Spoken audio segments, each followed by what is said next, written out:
Now fitting the side skin to the hull. There's plenty of clamps along the top, as you can see, and along the lower edge, where I'll be getting to focus, along here. This is pinned with these brass pins and glued, and the critical bit is the down here, which is the prow, and also getting it to line up at the back end here, not because obviously it's cut to size more or less. Once this is set, then it can be trimmed back and make a nicer job of it.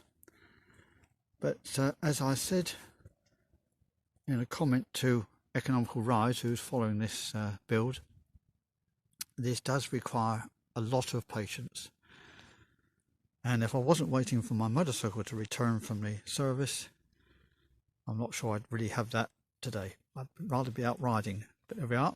It is what it is. Here's the hull in its basic form before trimming back. The side skins are now fitted, and they were quite high around the front at the prow, so that's all been taken back, ready to be sanded much more neatly.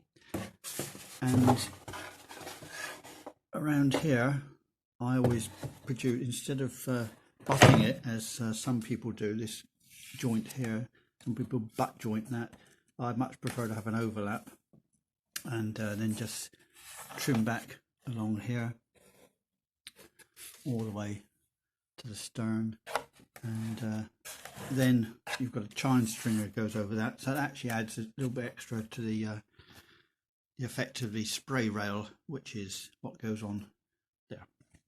That's it for the moment.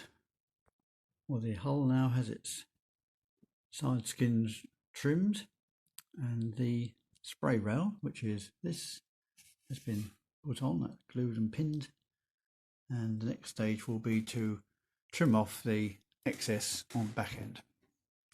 So we'll see that in the next little video. Now working on the stern, which is curved, and this is balsa, which is laminated and then sanded to the profile of the curvature. Now I've left my skins over long so that the whole lot forms one with a transom goes on here, and I'll show you that in the next part. This is the sheet of 1.5mm plywood which makes the transom, and that attaches to the stern, the curved part of the stern, in that way, and it bends quite easily. Can't hold it in place, you have to see that when it's actually glued on, but that's how it goes on anyway. It curves around, and I don't have to steam bend that, it just curves naturally. Well, the transom is now fixed to the hull and only requires trimming, so that's the next stage. So yes, it is now starting to look more like a model boat, isn't it?